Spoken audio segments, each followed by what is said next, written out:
Good afternoon, ladies and gentlemen. We are pleased to welcome 2018 Masters champion, Patrick Reed. And Patrick, you've had some incredible memories around here over the years, including last year in the final round. You made it from the fairway on 17 for a 2, which helped you to a third-place finish. What is it about Augusta National that suits your game? I think the biggest thing is it's one of these places you have to stay patient. It's one of these golf courses that I always try to press, and this golf course is exactly what golf is. You have to stay in the present, you have to stay patient, and believe in yourself. And I feel like anytime I get here, I get out of being that robot and just kind of be creative, hit golf shots, and play golf, and kind of what you see. And because of that, it's one of these places I love to come every year. Thank you, John. Hi, Patrick. For as long as I've known you, 16 years, you've loved this golf tournament. Do you get emotional coming back? I do. There's just something so special about this place. The traditions behind it, and then on top of it, it's the one major that stays in the same place. And all the way back from when I played my first time ever here, even when we played in November, the 1 year, and anytime I've come back and played it is always in perfect shape. And it's one of these golf courses that you can't hit just one golf shot. You have to play golf kind of old school way. You have to hit shots, hit different shapes, different flights and everything. And I feel like it's the best test of golf we play all year round. And for a guy that's played just about everywhere in the world, just about, it's one of those places that I say, hands down, is the best test of golf and best golf course I've ever played. Don. Patrick, you're in terrific form right now. Since you won here in 2018, have you ever felt this good returning to Augusta? I always feel really good coming in. It's one of these things that being the first major, you always come in and try to obviously be in great form, but it's very easy to kind of put too much pressure on yourself being the first major. And the first time I actually decided to just kind of let go and just play golf was 18, and obviously got the job done. And so that being said, that's kind of what I plan on doing. Try every time I play majors, try to treat it like another event, but it's definitely a special place. Driving up Magnolia Lane, you always sit there and you always feel really good driving in, especially as a past champion. But hopefully we can make some more memories, and that the one jacket's getting a little lonely. Might need one more. Luke. Hi, Patrick. You've mentioned you need to be creative out here and hit different shots. I'm curious what kind of different chip shots you have in your arsenal that you kind of have to use well this week. You hope to not chip very often. Chipping around here becomes very difficult. And it's not, you're always going to get a great lie. It's not the lie that's the issue. The issue is how firm and fast you get these greens with the slopes, so you have to make perfect contact. And, for me, I just feel like I get more into the golf shot on the chips. You really have to pick your landing spots and just hit quality chip shots and miss in the right spots. And I think that's the best thing about this place is on every flag, there's a spot that you can miss that makes it pretty easy up and down. But you can miss in some spots here that you don't think are that bad, and you get there and you're just like, okay, I'm trying to get within 7 or 8 feet. So, obviously the more spin you can produce, the better, but it's hard. It's hard chipping around here, and that's why I love it. Michael. Thank you. Hi, Pat. You just said you've played everywhere in the world. Coming in here, I made a list. Just since 2022, you've played in 27 different countries, and Texas, if you count that, 28. So my question is, with all this world travel, how has it, different cultures, different food, different languages, how has it changed you? Well, first off, you just made me feel really tired telling me how much I've traveled. But no, I think the biggest thing is just appreciating the sport, appreciating the different cultures and different places. I'm the type that when I travel, everyone kind of gets a creature habit and wants to eat what they're comfortable and go, but I like checking out all the local places and really experiencing the culture. With having the opportunity to be able to play worldwide and be a worldwide player, really dive in and experience the cultures, experience the different cuisines, different areas, different places. It's something that's true to me, and it's the reason why I love traveling and playing worldwide. Thank you. Is it a quick follow-up, okay? So as you think about coming back to the PGA Tour full-time, how do you think all this international experience will shape your future back on the PGA Tour? I'm really excited, obviously, to come back to the PGA Tour, and with the opportunities I had playing on LIV on different areas that I've ever played, and then same thing with all the places I've played in DP. I think what's really is going to help me is obviously continue supporting and playing worldwide. I love playing worldwide, but be able to come back and see the guys and just really experiencing and kind of growing my game. It's the grasses and just kind of the time changes, everything around the world. I mean, I feel like it just sharpens your game. Because all these guys, I mean, at this level, when they're on, they're on. It doesn't matter where you're playing or anything like that, but it's the days when you're not having the best of day, being able to get that round, still around par, even under par with, when you're traveling around the world. I mean, some days you feel great, some days you don't, because just whatever, whether it's different beds, different time zones, anything. And I think that's just going to help me kind of when I come back and playing against these guys. In the back, David? Yes. Hi, Patrick. Just curious, talked to a couple of guys who feel like this feels like a year when it's pretty wide open. There are not just a few favorites, but there are a lot of favorites, and there are a lot of guys. Would you agree with that assessment? Or, you've been around long enough playing this event. Does it feel like that every year? Yeah, I just feel like with how deep golf has been, especially this past year to 2 years, that the fields are obviously getting a lot stronger. I feel like the field this week is really strong, like always. But I mean, I feel like it used to be 5 or 6, maybe 7 guys, and I mean, no, I definitely feel like this year you have like 10 to 12 guys that have a real legitimate opportunity to win the green jacket, and it just makes this event a little bit more special and even more fun going out there and playing against the best. Brentley? Patrick, you've had a few weeks off coming into this tournament. When's the last time you've taken this big of a break at this point in the season? And what did you do at home game-wise? And then what did the time off allow you to do maybe off the course, getting stuff done around the house or something like that? Yeah, when was I have no idea when last time was. I took three or 4 weeks off before Augusta, but it's been an unbelievable break. I've been out there obviously grinding, working on the game, but having the opportunity to take little man over to some golf lessons, and then we went to St. Louis with my daughter for volleyball tournaments, and it's awesome to go out and just be a dad. Go out and do my work early in the morning, and then come back and pick the kids up from school, just play and have a great time. And that's something that I definitely missed. I felt like. Through not just last year, but also early in my career, because I was always go, and focusing on golf 24/7. And, this chapter of my life, being able to have that balance of being able to be at home, spend time with the kids and the family, and have a great time, and, leave work at work. And, when I'm at home, drive Justine a little crazy by, being a dad and running around the house with the kids. So you're not your son's main golf instructor then? No.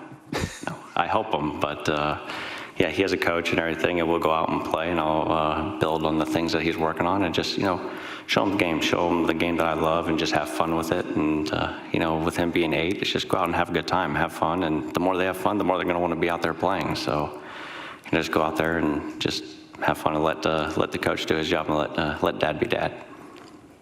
Jimmy? Patrick, you've had a pretty good run recently, and I'm just wondering if you could put your finger on what might be the difference specifically in your game. That's the first question, and I got a follow-up also. Yeah, I think the biggest thing was just kind of the consistency of ball striking.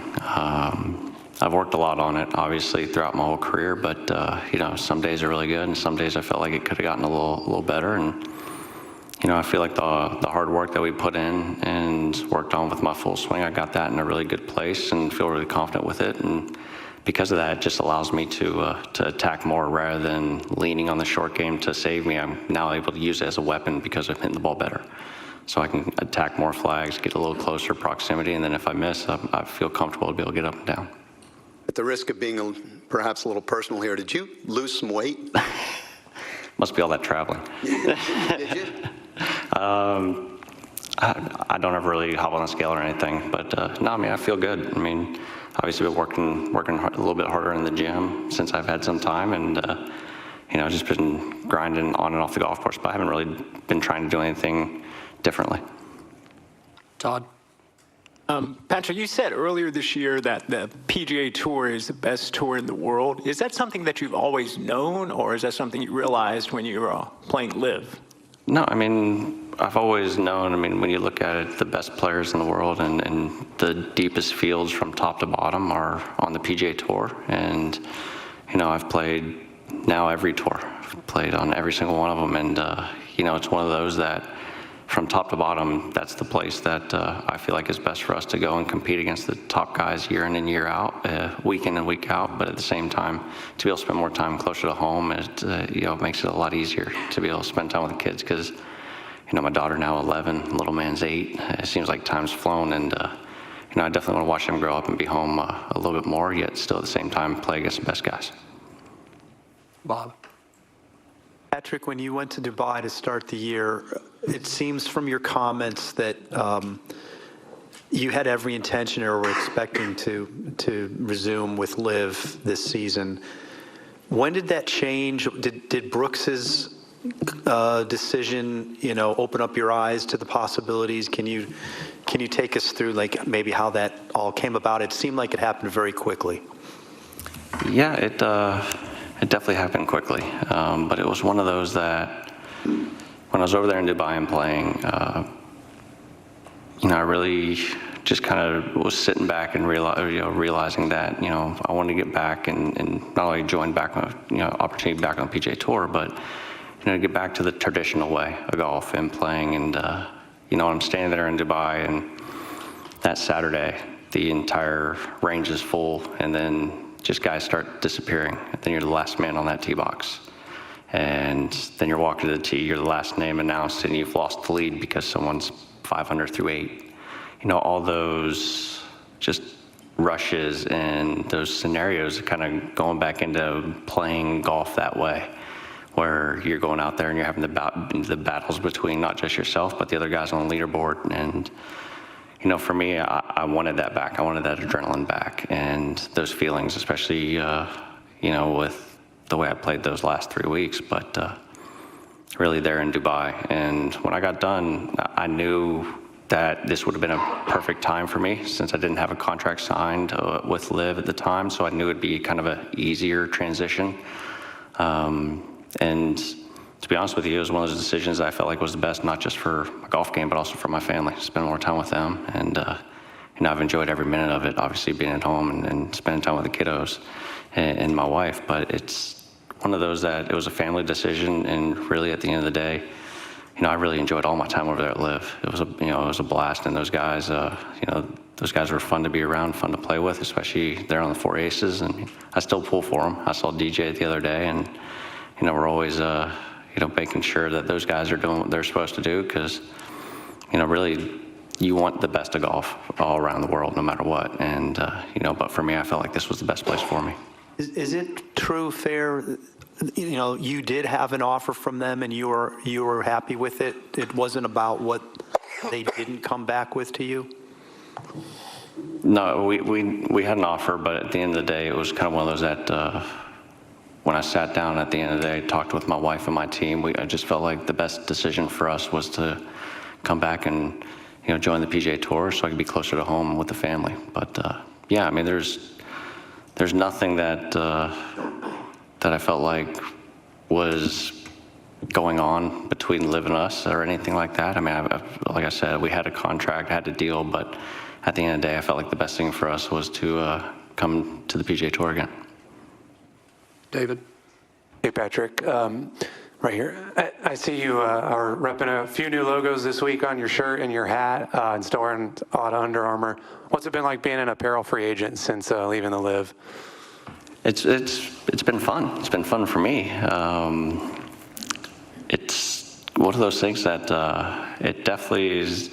When we made the decision, then going back and trying to find sponsors and doing all that again was definitely a lot harder figure out. I mean, for me, I just go out and play golf. But for my team and everybody, I mean, they've been obviously having to deal with phones and all that. But no, I mean, it's been a lot of fun. I mean, I've really enjoyed wearing the Under Armour stuff, especially putting it on for the first time and going and getting a win, and then winning, the second of 3. So no, I mean, I've enjoyed it. It's been a lot of fun, and the biggest thing is now just trying to figure out what I'm going to wear each and every day, because normally everything's scripted.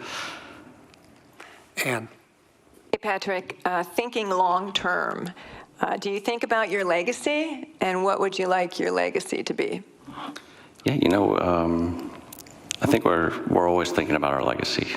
We always go out there and try to improve, not always just on the golf course, but as a person and outside the golf course. And I obviously want to be known as a player that's just not a guy that plays, at one spot. I've always wanted to be a worldwide player, play around the world, play on all the tours, and to have that opportunity and to be able to come back and spend time with the family. And at this point in my career, I obviously want to go out and win as many more golf tournaments as I can. Hopefully, still shoot to win all the majors. And, but really I want to be known more for what I do off the course, for the stuff I'm, at home, the father that I am, the husband I am, rather than just the golfer. I mean, everybody knows I can play golf. David? Patrick, when we were in Dubai, you seemed to be almost reanimated by the thought of what you're doing next. Do you think that was reflected in your result that week, in the subsequent weeks, and do you still feel you've got that buzz coming here? Yeah, I mean,